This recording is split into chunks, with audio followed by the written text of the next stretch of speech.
이 말씀을 듣는 하나님 나라의 백성들 가운데 그 왕이신 하나님께서 부어주시는 은혜와 평강이 충만케 임하시기를 축복합니다. 아멘. 말씀 보겠습니다. 계시록 9장입니다. 9장 1절입니다. 다섯째 천사가 나팔을 불매 이렇게 말하고 있습니다. 지금 우리가 진행되고 있는 것은 일곱 번째의 봉인이 띄어집니다. 그리고 그 봉인이 띄어졌을 때에 일곱 나팔을 가진 일곱 천사가 있습니다. 그래서 8장까지는 지금 4명의 천사가 그 일들을 행했습니다. 그리고 8장 13절에는 독수리가 날아가면서 화가 있을 것이다. 이제 4가지 화가 있었는데 앞으로 3가지 더 큰 화가 있을 것이다 라고 이야기를 한 겁니다. 그리고 오늘 9장 1절 가운데 다섯째 천사가 나타납니다. 그 나팔을 불었을 때 하늘에서 땅에 떨어진 별 하나가 있는데 이렇게 되어 있습니다. 그래서 땅에 떨어진 이렇게 되어 있는데 이게 완료형입니다. 이미 땅에 떨어져 있는 별이 있다라고 하는 것입니다. 별이 딱 떨어지고 뭐 황충이 올라온 그 사건이 아니고 이미 별이 떨어져 있는 상태입니다. 그런 상태에서 5번째 천사가 나팔을 불었을 때의 일이 일어나고 있는 것입니다. 하늘에서 땅에 떨어진 별 하나가 있는데 그가 무저갱의 열쇠를 받았더라. 이렇게 되어 있습니다. 무저갱이라고 하는 것은 어두운 깊은 곳입니다. 어둡고 껌껌한데 그 밑을 알 수 없이 너무 깊은 그곳입니다. 그곳에 열쇠를 받았더라 이렇게 되어 있습니다. 무저갱에서 나온 것이죠. 그래서 하늘에서 떨어진 별 하나가 있는데 그 깊숙한 땅속 깊은 곳 또는 어두운 곳 그 끝을 알 수 없는 곳에서 나왔다라는 것입니다. 2절에 그가 무저갱을 여니 그 구멍에서 그 깊은 구멍에서 큰 화덕의 연기 같은 연기가 올라왔다. 화덕의 연기가 올라왔다. 해와 공기가 그 구멍의 연기로 말미암아 어두워졌었다. 이렇게 되어 있습니다. 그러니까 공기가 탁해지는 것이죠. 연기가 올라와서 온 대기가 어두워졌었다라고 하는 것을 말합니다. 3절에 또 황충이 연기 가운데로부터 나타나게 됩니다. 이 황충은 성경 가운데 이 메뚜기과의 그러한 곤충, 그러한 물체로 이 때를 이루어 가지고 휩쓸고 다닙니다. 그러면 그 안에 남아있는 것이 하나도 없는 겁니다. 메뚜기 떼가 쫙 지나가면 재앙이 일어나죠. 곡식들을 다 먹으니까. 이 황충이 지나가는 것도 성경은 같은 효과로 이야기를 합니다. 그래서 황충이 지나가라고 하는 것은 너무 많은 수많은 군대가 싹 쓸고 간다라는 표현을 쓰기도 하고 또 자연의 메뚜기 떼와 같은 그러한 자연의 큰 인간이 대항할 수 없는 큰 재앙을 상징할 때도 있었습니다. 그래서 황충은 구약 성경 가운데서는 재앙이었습니다. 3절 다시 3절에 황충이 연기 가운데로부터 그 무저갱으로부터 나타나게 됩니다. 땅 위로 올라오게 되었고요. 그들이 땅에 있는 전갈의 권세와 같은 권세를 받았다. 이렇게 되어 있습니다. 전갈의 권세는 뭘까요? 전갈은 뭐 사막 같은 곳에 있는데 그 전갈은 사람이나 동물들을 쏘죠. 큰 독이 있어가지고 상대방을 아주 고통스럽게 하죠.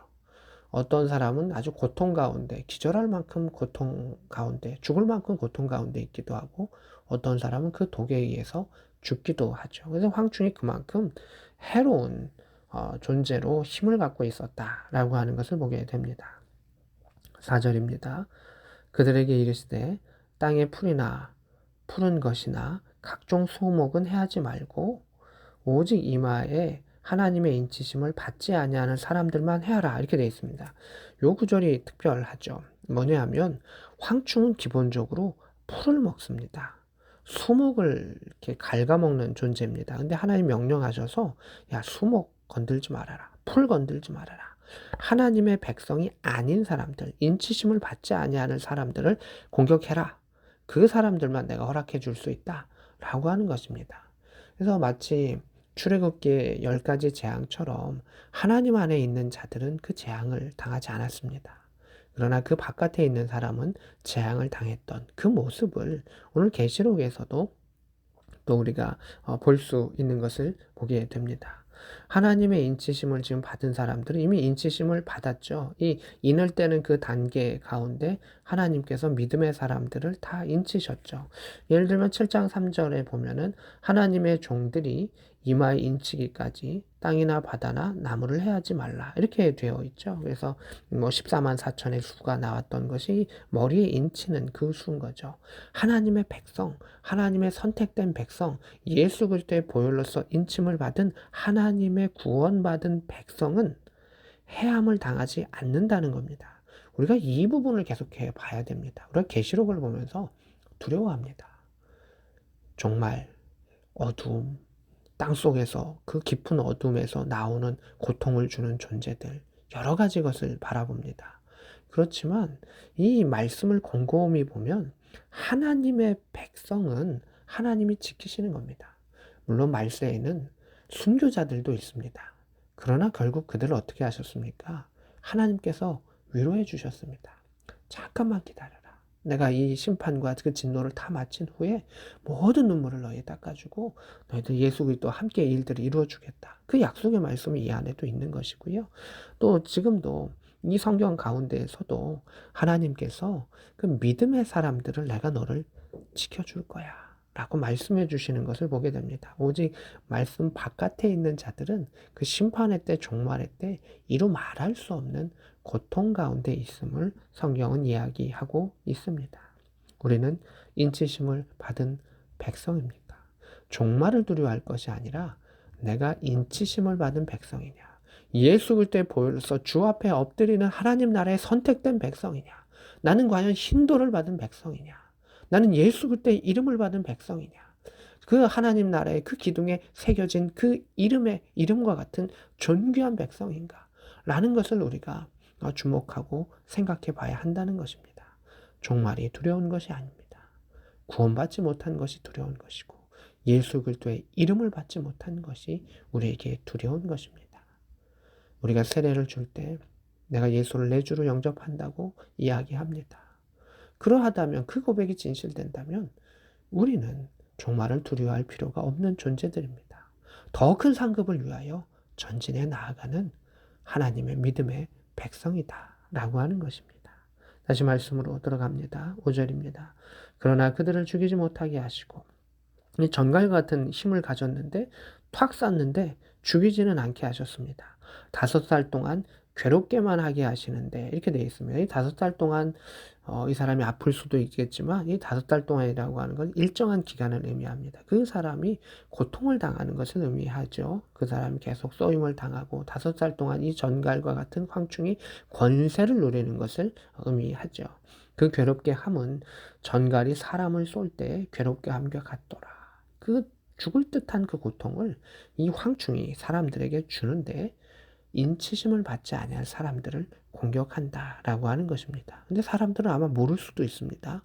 왜 저 사람은 물리지 아니할까? 라고 말하는데 하나님의 백성은 당하지 아니하고 믿음의 백성은 구원받는데 이 세상의 사람들은 고통을 당함을 이야기합니다. 6절입니다. 무서운 말이 있죠. 그 나라는 사람이 죽기를 구하여도 죽지 못한다. 죽고 싶으나 죽음이 그들을 피하리로다 이렇게 되어 있습니다. 이 말씀의 뜻이 뭡니까? 하나는 그들이 큰 고통을 당한다 라고 하는 것이고요. 또 하나는 무엇입니까? 죽음, 악인이든 선이든 그 죽음의 권세, 그 죽음의 그 권리, 그것을 결정하시는 누구시냐? 하나님이시다 라고 하는 것입니다. 사람들이 죽음을 두려워합니다. 그래서 그러하기 때문에 선인과 악인이 앞을 알 수 없게 하신 것이 하나님의 놀라운 섭리요 계획이죠. 그때를 알 수 없게 하시는 것이 하나님의 계획이신데 사람들이 죽음은 두려워하지만 그 죽음을 이끄시는 주권자이신 하나님은 여호와 하나님은 두려워하지 않는다는 겁니다. 얼마나 모순입니까? 종말은 무서워하지만 그 심판자이신 예수 그리스도와 하나님은 두려워하지 않는 것이 사람의 악인 것입니다. 왜 사람들이 종말과 죽음은 두려워합니까? 이 땅 가운데 자신이 잘 누리고 싶기 때문입니다. 하나님 없이 누리고 싶기 때문입니다. 말씀을 벗어나서 누리고 싶기 때문입니다. 자신이 왕이 되고 싶은 마음이고 영원토록 자신이 이 땅 가운데 왕이 되고 싶은 그 마음이 있기에 우리가 예수를 주로 섬기고 하나님 나의 왕으로 섬기고 나의 주인으로 섬긴다면 정말도 죽음도 우리가 결국은 그 모든 것을 뛰어넘을 수 있는 믿음의 백성이 됨을 성경은 이야기하고 있습니다. 7절에 보면 황충의 모양에 대해서 쭉 설명하고 있습니다. 그래서 어떤 사람은 이 황충이 그런 곤충 그 존재라고 말하는 사람도 있고, 또 황충이 큰 무리 군대를 의미하기 때문에 적군의 그런 세력, 어떤 그룹이다라고 말하는 사람도 있습니다. 당연히 이 계시록을 볼 때는 무엇이다라고 확증하는 것은 어렵죠. 그러나 이 황충과 같은 이 그룹과 같은 이 군대와 같이 다니는 이 무리로 말미암아 많은 사람들이 죽음과 같은 고통을 당한다라고 말하고 있습니다. 그리고 이제 넘어가서 11절입니다. 그들에게 왕이 있다. 이 황충도 이끄는 것이 있습니다. 무적행의 사자라. 히브리어는 그 이름이 아바돈이요, 헬라어는 그 이름이 아볼로원이다 있습니다. 그 황충을 이끄는 그러한 왕은, 사자는 아바돈 또는 아볼로원, 이 파괴자라는 뜻입니다. 사륙자라는 뜻입니다. 결국은 하나님의 승인하에, 주권하에 그 악한 그 무리들 또는 이 황충과 같은 무리들, 그 세력들이 결국 나와서 이 땅을 쓸어버린다라고 하는 그 모습을 보게 됩니다. 사랑하는 성도 여러분, 여기서 화가 나오지만 믿음의 백성에게는 화가 아닙니다. 그러나 하나님 믿지 아니하는 백성에게는 화가 되는 것이죠. 우리가 하나님 품 안에 있을 때 그것은 복이 되는 것이고, 고통도 죽음도 심판도 그 모든 것도 하나님께서 우리 가운데 은혜로 이끌어 주시는 것을 보게 됩니다.